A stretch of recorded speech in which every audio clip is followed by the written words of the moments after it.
Bonjour à toutes et à tous, c'est RK. Aujourd'hui, nous nous retrouvons dans la sixième partie du cours sur les séries numériques. Donc aujourd'hui, nous allons nous intéresser à la convergence des séries complexes. Rentrons alors dans le vif du sujet. Donc, soit UN, une série numérique complexe.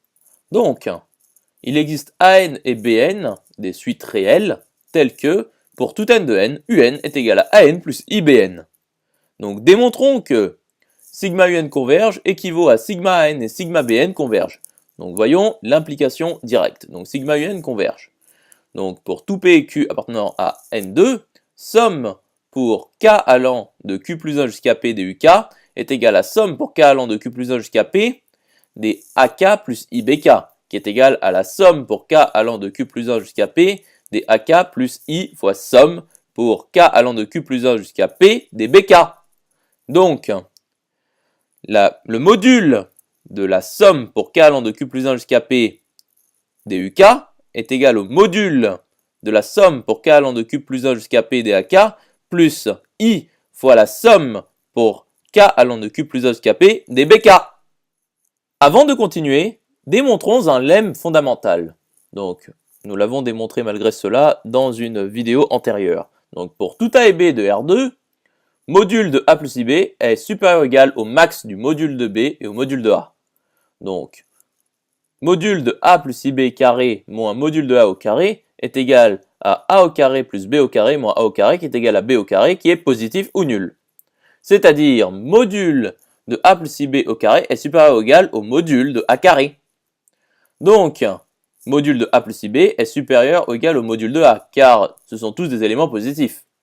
Et de même, module de A plus IB est supérieur ou égal au module de B. Donc, module de A plus IB est supérieur ou égal au max du module de A et au module de B.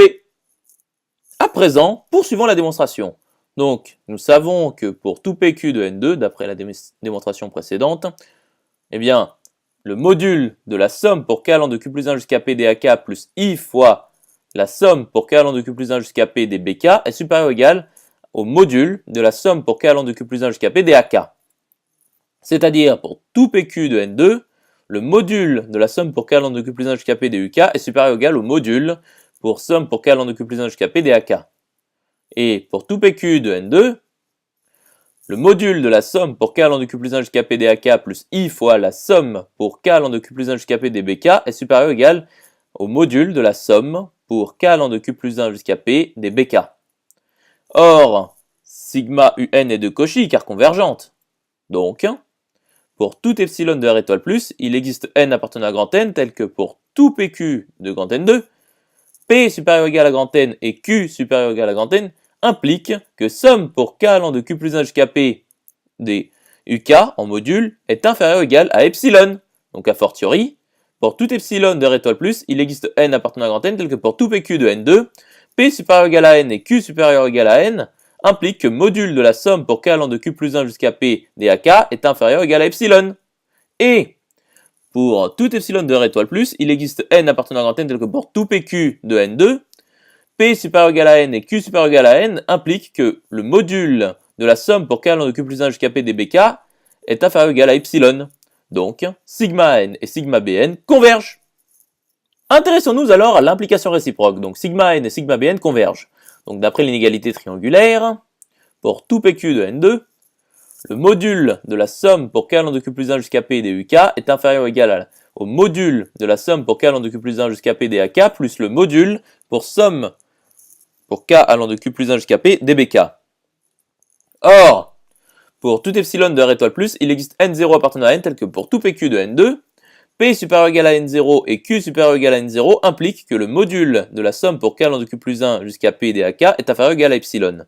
Et pour tout epsilon de R étoile plus, il existe N1 appartenant à N tel que pour tout PQ de N2, P supérieur ou égal à N1 et Q supérieur ou égal à N1 implique que le module pour somme pour K allant de Q plus 1 jusqu'à P des BK est inférieur ou égal à epsilon.